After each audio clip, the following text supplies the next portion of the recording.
என் பாசத்துக்குரியவரே, என் நேசமனவாளரே, என் பாசத்துக்குரியவரே, என் நேசமனவாளரே, இயேசுவை போற்றுவேன் என்றென்றுமே, இயேசுவை பாடுவேன் என்றென்றுமே, இயேசுவை போற்றுவேன் என்றென்றுமே, இயேசுவை பாடுவேன் என்றென்றுமே, என் ஆத்தும நேசரீரே, என் பிரியமானவர் நீரே, நீரே ரூபமுள்ளவர், நீரே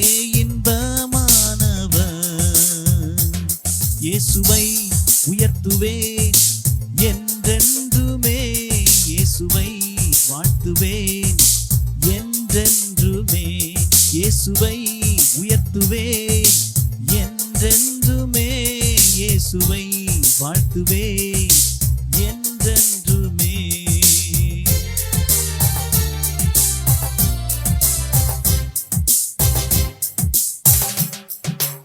என் உள்ளம் அவர் அன்பில் நிறைந்திடுதே, மதுரமானவர் நீரே, முற்றிலும் அழகுள்ளவர், இயேசுவை சேவிப்பேன் என்றென்றுமே, இயேசுவை நேசிப்பேன் என்றென்றுமே, இயேசுவை சேவிப்பேன் என்றென்றுமே, இயேசுவை நேசிப்பேன் என்றென்றுமே.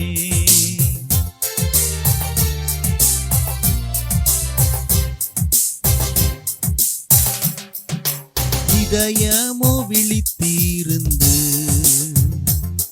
என் நேசரின் சத்தம் கேட்கும்,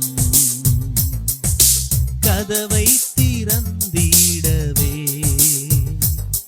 அவர் சத்தம் அழைக்கின்றதே, இயேசுவை சிந்திப்பேன் என்றென்றுமே, இயேசுவை உணருவேன் என்றென்றுமே, இயேசுவை சிந்திப்பேன் என்றென்றுமே, இயேசுவை உணருவேன் என்றென்றுமே.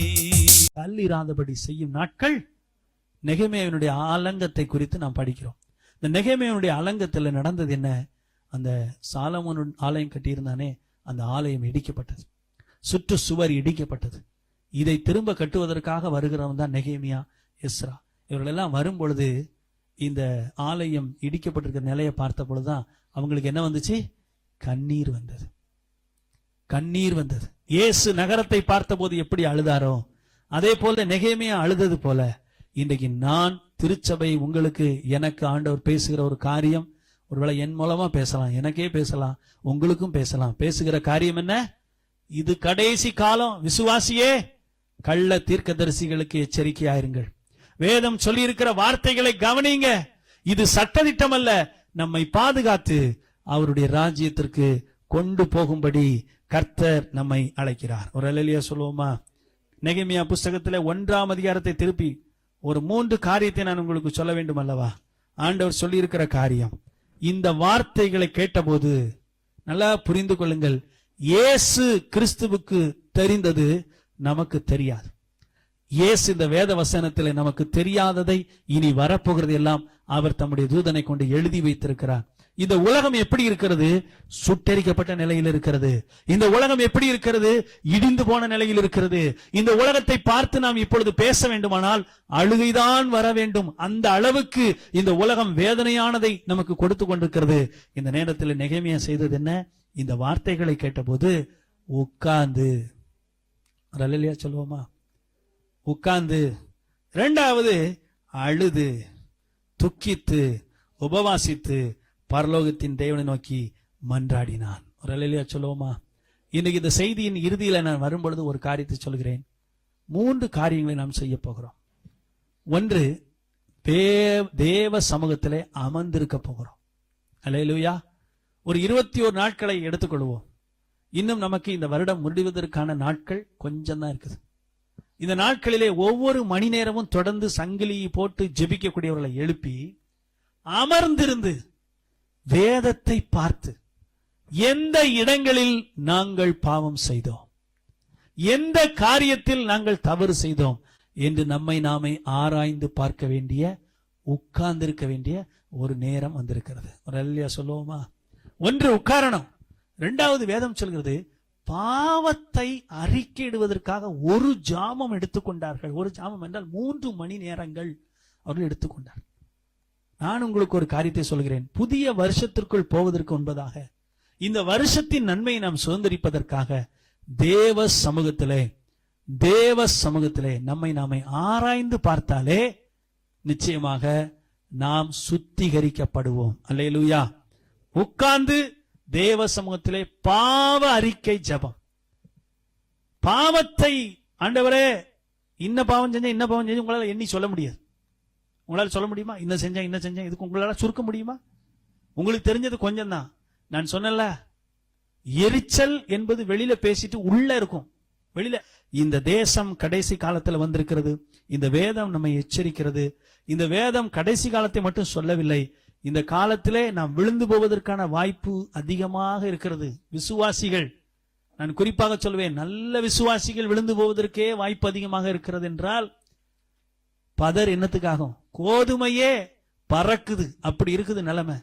துன்மார்க்கம் பரியாசம் பெருகி கொண்டிருக்கிறது. ஆகினாலே முதலாவது உட்கார்ந்து சில நாட்களாய் நம்மை சுத்திகரிக்கும் பாவ அறிக்கை ஜெபத்தை செய்ய வேண்டும். ஒரு அல்லேலூயா சொல்லுவோமா?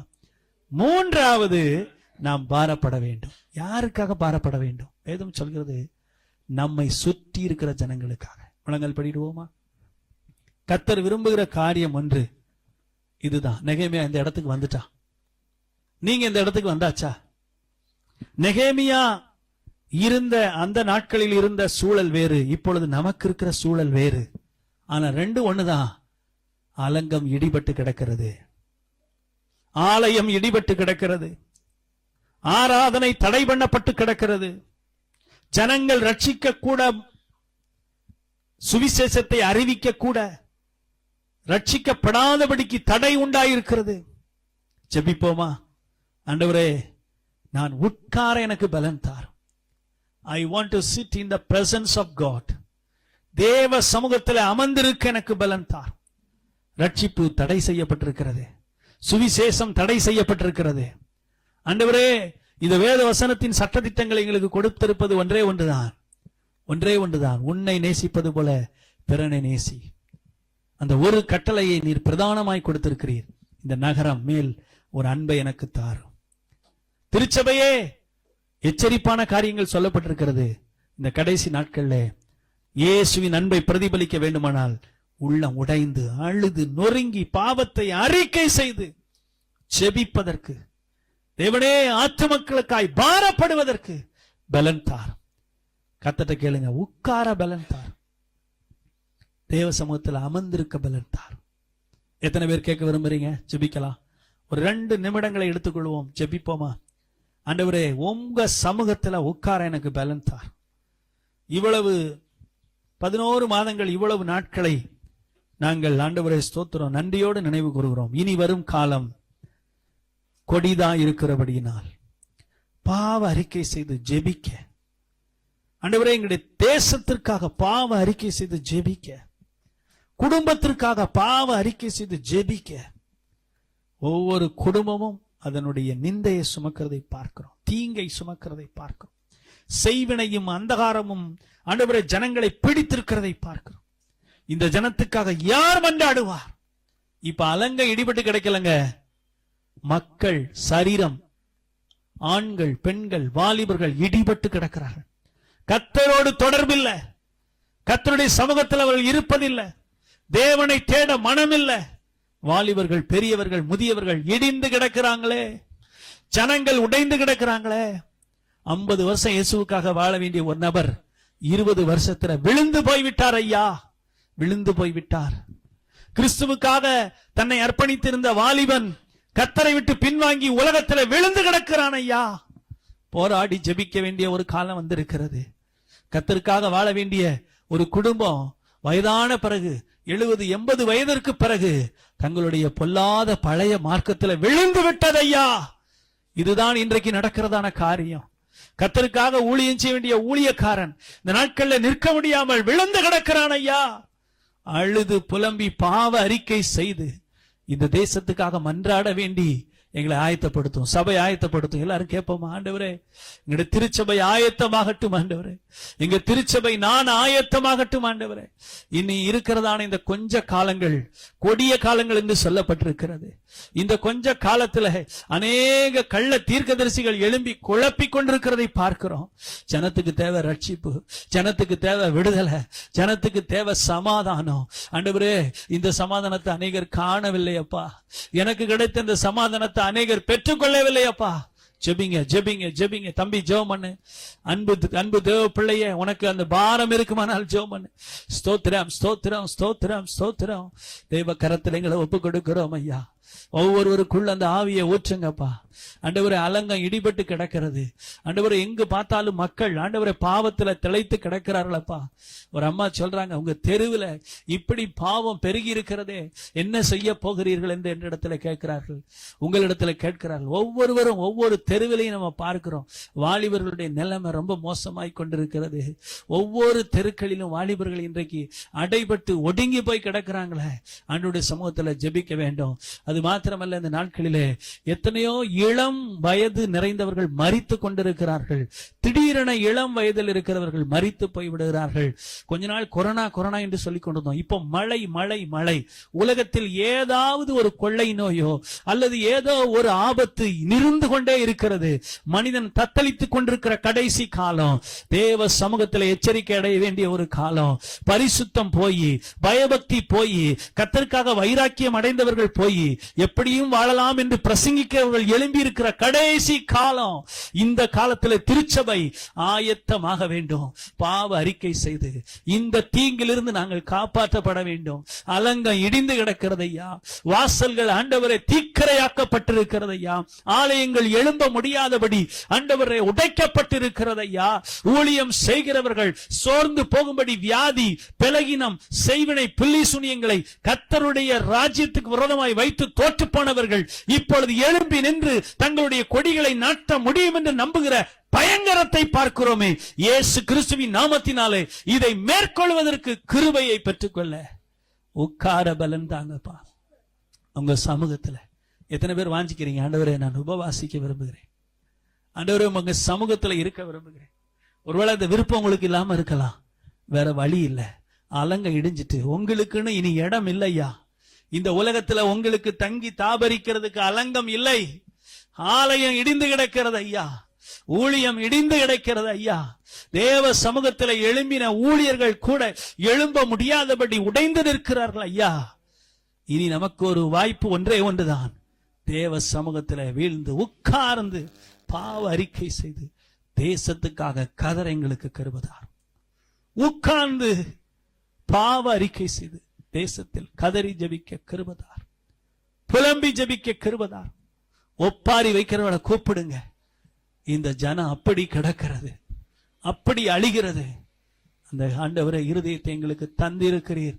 தொடர்ந்து ஜபிக்க பலப்படுத்து. இங்க வந்திருக்கிறவர்களை ஆண்டவர் பலப்படுத்தும். அப்படியே முழங்கால் படிட்டு கைகளை ஆண்டவர் நேரா உயர்த்துங்க. ஆண்டவரே, இந்த நாட்களில் நான் அமர்ந்திருக்க விரும்புகிறேன். அப்பா, அந்த காரியத்தை நான் உணர்கிறேன். ஆண்டவரே, உம்முடைய வேத வசனத்தின் சட்டதிட்டத்தை உணர்கிறேன். ஆண்டவரே, பிரிந்து போக வேண்டும், நிலையற்ற ஆசீர்வாதத்திற்குள்ளே போக வேண்டும் என்று சத்துரு தடை பண்ணுகிறதை பார்க்கிறேன். கர்த்தர் நிர்மூலமாக்கும். என்ன ஜெபிக்க வைங்க. கேளுங்க, ஒரே வார்த்தை, என்ன அமர பண்ணுங்கப்பா. என் பிள்ளைகளை அமர பண்ணுங்க. எல்லாவற்றையும் விட்டு விட்டு யாக்கோபு தேவன் அண்டையில அமர்ந்திருந்தது போல அப்படிப்பட்ட ஒரு அபிஷேகத்தை எங்களுக்கு நீர் தரும்படியாக ஜெபிக்கிறோம். ஆண்டவரே, உம்முடைய பாதத்தில் அமர்ந்திருந்து பாவரிக்கை செய்து தேசத்துக்காய் மன்றாட 3 காரியங்களை நான் சொல்லுகிறேன். தேவ சமூகத்துல உட்கார்ந்து பாவ அறிக்கை செய்து அப்பா மன்றாடி ஜெபிக்கக்கூடிய ஒரு நேரத்தை, காலத்தை ஏற்படுத்தி கொடுப்பீராக. துதிகன மகிமை உமக்கு தருகிறோம். இயேசுவின் இன்ப நாமத்தில் ஜெபிக்கிறோம் நல்ல பிதாவே, ஆமென்.